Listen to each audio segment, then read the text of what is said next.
हाँ डॉक्टर तनिष्का, आप जो यहाँ पढ़ते थे तो आपने हर तरह का सेक्रीफाइस किया, डिवोशन डेडिकेशन रखा, बाहर की दुनिया से टोटल कट ऑफ रखा। क्या है कोटा में, कहाँ पर कोई पिक्चर हॉल है कि मॉल है, कुछ आपको मतलब नहीं। पूरा आपका एक ही टारगेट, एक ही गोल, पूरे अपने ट्रैक पर आपका जो आपका डेस्टिनेशन बस वही आपको नज़र आता था हमेशा। और आपने इतना अच्छा सेक्रीफाइस किया तो एक ऐसा रिज़ल्ट दिया जिसका एलन बहुत सालों से इंतज़ार कर रहा था। एक ऐतिहासिक रिज़ल्ट आपने प्रोड्यूस किया, जहाँ पर अभी तक हमारा वो साइंस स्ट्रीम आईआईटी हो या मेडिकल हो, कभी किसी बेटी ने टॉप नहीं किया। तो आपने वो टॉप करके एलन को एक बहुत बड़ा गिफ्ट के रूप में, अचीवमेंट के रूप में एक पहचान दी है। उसके बाद आप उस पहचान के साथ सबसे बड़ी पहचान जो मेडिकल इंस्टीट्यूट में है, न्यू दिल्ली एम्स गई। वहाँ का सफ़र कैसा लग रहा है? और आज उसका सेलिब्रेशन का जब टाइम आया, बाहर के माहौल ने अपने को परमिट किया, तो आपके उस गर्ल्स टॉपर के हिसाब से एक बेटी ने टॉप किया, इसलिए एलन ने उस उत्सव को एक महोत्सव के रूप में, एक त्यौहार के रूप में, यहाँ तक कह दो बचपन में सब लौट जाए, एक मेले के रूप में मनाने के लिए आज ये सक्सेस कार्निवल रखा। यहाँ पर आपको कैसा लग रहा है? तो 3 तरह के पड़ाव हैं, आपको सफ़र कैसा लग रहा है? सर, जब शुरू में जैसे नीट का जो टाइम था तब आप मिले भी थे और आपने बहुत अच्छे से मोटिवेट किया था। तब उस टाइम ऐसा था कि सब लोग अपने में रहते थे, मतलब बैच में सब अपना पढ़ाई करते रहते थे और मेरा भी ऐसा था, मैं भी ज़्यादा लोगों से बात नहीं करती थी और मेरे दोस्त भी ज़्यादा नहीं थे।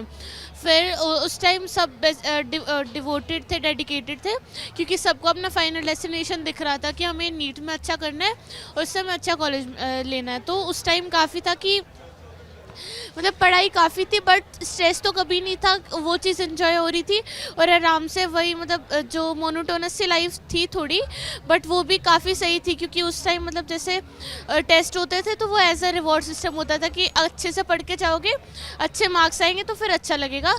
तो वो भी ओवरऑल ठीक, मतलब अच्छा था वो टाइम भी। बट फिर जैसे रिज़ल्ट के बाद तो वो अलग एक यूफोरिक मोमेंट थी, मतलब जिस चीज़ के लिए 2 साल प्रिपेयर किया उस चीज़ ने फाइनली पे ऑफ किया, तो वो चीज़ भी काफ़ी अच्छी थी। तब तो इंटरव्यूज़ वगैरह तब तो बहुत ज़्यादा अच्छा लग रहा था। फिर जैसे अपना ड्रीम कॉलेज मिल गया जब फाइनली एम्स, तो वो चीज़ फाइनली जिसके लिए 2 साल पूरा प्रिपेयर किया था, फाइनली वो डेस्टिनेशन मिल गया। तो अभी जैसे कोचिंग के टाइम क्या होता है कि तुम्हें सिर्फ पढ़ना होता है, बट जब तुम कॉलेज चले जाते हो वहाँ पे पढ़ाई भी होती है, मस्ती भी होती है, दोनों चीज़ लाइफ बैलेंस्ड होती है। और जैसे कोटा में कुछ लोग अकेले होते हैं तो हमें कभी कभी लॉनलीनेस ऐसी टाइप की चीज़ें भी फील होती है, बट कॉलेज में तुम हॉस्टल में रहते हो, तुम्हारे वहाँ पे सब बैचमेट्स होते हैं, दोस्त होते हैं, तो तुम्हें वो चीज़ भी फील नहीं होती। और फिर जैसे बात करूँ मैं आज के विक्ट्री कार्निवल की, तो ये चीज़ तो काफ़ी अच्छी थी। मतलब मैं लगभग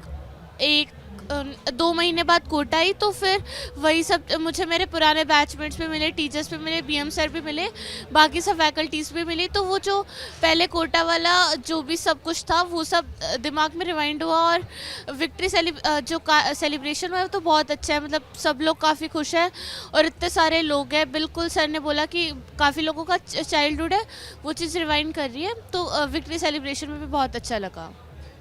एक बात मैं आपसे पूछना चाहूँगा, क्योंकि सबसे टॉप लेवल का जो न्यू दिल्ली एम्स से वो बहुत बच्चों को ख्वाब होता है, थोड़ा उसके बारे में बताइए, वहाँ की लाइफ कैसे चल रही है न्यू दिल्ली एम्स की?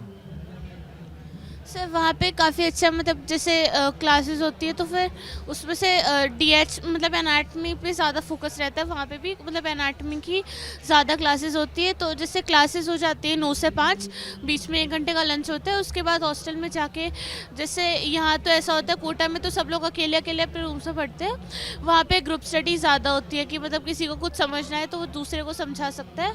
और जैसे अभी स्टार्टिंग में गए हैं तो पार्टीज़ वगैरह, फ्रेशर्स वगैरह वो सब नहीं हुआ है। जैसे पल्स होता है जो साउथ एशिया का सबसे बड़ा मेडिकल कॉलेज का फेस्ट होता है, वो भी होगा, तो उस टाइम भी काफ़ी मज़ा आएगा। तो कॉलेज की लाइफ ओवरऑल बहुत अच्छी चल रही है। आपके एलन की पढ़ाई में तो पढ़ाई में बहुत कसावट होती थी, छुट्टी नाम की चीज़ ही नहीं होती थी। अभी मेडिकल कॉलेज में क्लासेस छोड़ के आए हो या वहाँ पे कोई छुट्टियाँ चल रही हैं? सर हमारा अभी विंटर ब्रेक चल रहा है, मतलब 23 से 7 तक, तो अभी 15 दिन का ब्रेक मिल गया और अभी ऋषिकेश ट्रिप भी गई थी कुछ दिन पहले। और यहाँ पर ये मेले में आपने क्या क्या किया, क्या क्या घूमा, क्या क्या देखा, बचपन को याद करके कैसा लगा, ज़रा वही बताइए। क्योंकि ये वो टाइम है, वो ऐसा लम्हा है जब वापस अपने बचपन में लौट जाते हैं और बहुत एनर्जेटिक हो जाते हैं। सर स्विंग्स वगैरह भी थी और मतलब खाना वगैरह भी बहुत अच्छा था, और जो सेलिब्रेशन था वो तो काफ़ी ज़्यादा एनर्जेटिक था। तो मतलब स्विंग्स वगैरह उन पे जाके तो सबका चाइल्डहुड वापस आ ही जाते हैं। तो ओवरऑल मेला बहुत अच्छा था। नहीं, जैसे आपने पढ़ाई में सिलेबस में कुछ नहीं छोड़ा, ऐसे यहाँ पर आपने मेले में क्या क्या किया है, थोड़ा बताओ बच्चों को, क्योंकि आगे जो बच्चे आपके साथ जुड़कर अभी यहाँ पर इसको सुनेंगे देखेंगे, और जो बच्चे आपके साथ प्रेरित होकर आपके वहाँ पर न्यू दिल्ली एम्स में एज ए जूनियर के रूप में आएंगे, उनको ये मालूम है कि आगे एलन अब जब आज ये शुरुआत कर चुका है, पहली बार ये मतलब ऐसा कभी सोचा नहीं था, ऐसा ख्वाब में नहीं कभी सोचा था कि ऐसा कभी होगा कि कोटा का दशहरा मैदान वो एलन के विजय समारोह के लिए एक आयोजन के रूप में यहाँ पे आज ये प्रोग्राम होगा। तो आगे बच्चों को फिर ऐसे ही आना है, अब इससे भी ज़्यादा और संख्या बढ़ेगी क्योंकि आप लोग उसके बिल्कुल फुटप्रिंट बना के जा रहे हैं। हो सकता है कि ये मेला भी हो और जो स्टेडियम है उसको भी हमें एक साथ यूज़ करना पड़े, सुबह यहाँ पे करना पड़े, शाम को स्टेडियम में करना पड़े। तो उन बच्चों को बताएं कि भाई मेले में क्या क्या होता है, ताकि जब कुछ करना हो तो एक दिन उसको पूरा बेस्ट करना है।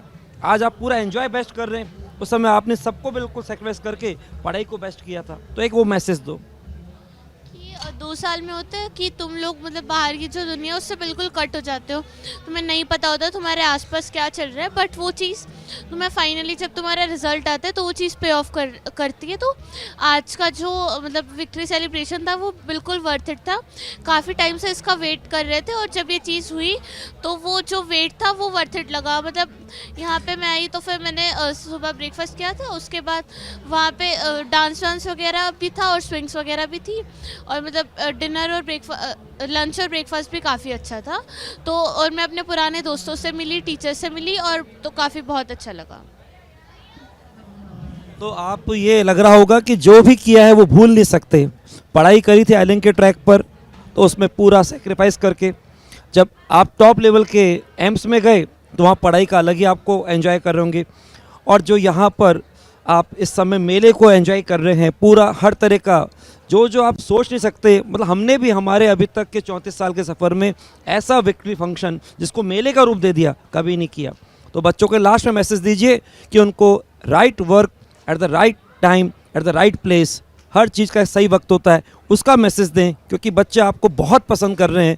आप जैसा टॉपर, इतना डाउन टू अर्थ, बच्चों ने बहुत कमेंट्स लिखे हैं, और मैं चाहूँगा बच्चे जो इसको देख रहे हैं, सुन रहे हैं, वो अपने दीदी से, अपने सीनियर से कमिटमेंट करें कि हम भी आपकी तरह इस ट्रैक पर पूरा फोकस होकर चलेंगे, और हमारा भी जो ड्रीम कॉलेज है वहाँ जाएंगे, फिर पूरा एंजॉय करेंगे, और विक्ट्री फंक्शन में तो फिर आराम से ऐसे मेले में पूरा घूमेंगे। जरा आप एक मैसेज दे दीजिए। जैसे सर ने बोला कि हर चीज़ का मतलब एक राइट टाइम होता है, कि अगर तुम 11th-12th में मस्ती करोगे और पढ़ाई नहीं करोगे तो उस चीज़ के लिए तुम्हें रिग्रेट होगा एक टाइम पे जाके कि उस टाइम मैंने पढ़ा होता तो फिर अभी ये सब नहीं हो रहा होता। तो अगर तुम 11th-12th में मतलब मेरा मतलब ऐसा उस टाइम मुझे लगता था कि मैं घर भी नहीं जा पा रही, घर पे फंक्शंस हो रहे वहाँ पे भी नहीं जा पा रही, मतलब घर पे वो लोग मस्ती कर रहे हैं मैं नहीं कर रही, तो मुझे भी कभी कभी लगता था कि, बट फिर लगता था कि मतलब नीट तो करना ही है, वही अगर वो चीज़ नहीं हुई तो फिर मतलब जो मेरा ड्रीम है डॉक्टर बनने का वो रह जाएगा। तो 11th-12th में मैंने पूरे डेडिकेशन और कमिटमेंट के साथ जो मुझे करना चाहिए था वो चीज़ मैंने करी, तो वो चीज़ आज मुझे पे ऑफ कर रही है। मैं कॉलेज में और एम्स दिल्ली मतलब जो इंडिया का सबसे अच्छा कॉलेज है और वर्ल्ड में भी उसकी रैंकिंग काफ़ी अच्छी है, मैं वहाँ पे हूँ, तो मुझे कोई रिग्रेट्स नहीं है कि मैंने 11th-12th में वो चीज़ नहीं करी होती तो आज मेरा कुछ और होता। तो ये चीज़ है, तुम अपना 100% मतलब बिना जो डिस्ट्रैक्शंस होती है सबके लिए होती है, बट उस चीज़ को तुम्हें कॉम्बैट करना पड़ता है। मतलब जैसे बाकी लोग कर सकते हैं तो तुम भी कर सकते हो। डिस्ट्रैक्शंस को हटा के अपना जो तुम्हारा गोल है, अभी नीट आने वाला है, मतलब डेट आ भी गई है, मई में होगा इस बार का नीट, तो बाकी जो चीज़ें जो तुम्हें डाइवर्ट कर सकती है, डिस्ट्रैक्ट कर सकती है, उन चीज़ों को कुछ टाइम के लिए छोड़ दो, उनके लिए भी टाइम आएगा। और जो तुम्हारा टीचर्स बोल रहे हैं उस चीज़ को कम्प्लीटली फॉलो करो और डेडिकेशन के साथ, और अपना 100% देके अपना जो जिस गोल को तुम यहाँ पे लेके कोटा आए थे उसको पूरा ही करके जाना है। और जब तुम्हारा गोल पूरा हो जाएगा तो जो सेटिस्फैक्शन वहाँ मिलेगा वो चीज़ कहीं नहीं मिलेगी। तो बच्चों आप देख सकते हैं डॉक्टर तनिष्का जो इस समय न्यू दिल्ली एम्स में हैं, जब कोटा आई तो बस ये ध्यान रखा मैं कोटा क्यों आई, वाई एम एट एलन इन कोटा, और उसका ध्यान रखा। और उसके हिसाब से बस कहते हैं ना, मेहनत खामोशी से करो, सफलता शोर मचा दे। और जब अंदर इन्होंने अपना वास्तव में सपना देखा था खुद की खुली आंखों से, तो जब तक हकीकत में कन्वर्ट नहीं हुआ, बाहर की दुनिया से इनको कोई मतलब नहीं, बस एक ही चाहत जिसको हकीकत में कन्वर्ट करके ही पहचान बनाकर और टॉप लेवल की पहचान बनाकर आज यहाँ पर सेलिब्रेशन के लिए आई थी। वापस जा रही हैं। आज तो हमको ऐसे मिलना हुआ, हम इनसे वादा करते हैं आपसे हम न्यू दिल्ली एम्स में आएंगे और वहाँ से बच्चों को और बताएंगे कि ये टॉप लेवल का इंस्टीट्यूट कैसा है। आगे स्टे ट्यून, मिलते रहेंगे, चलते रहेंगे और अपना बस आज से जो कमिटमेंट कुछ भी हल्का सा डगमगा रहा था, वो संकल्प, जो संकल्प दिख रहा था उसको बनाओ दृढ़ संकल्प और फिर देखो कि आगे आपकी कामयाबी के बाद जो दरवाजे खुले हैं उसके आगे ज़िंदगी कितनी सुहानी है। Wish you all the best, stay tune, thank you very much.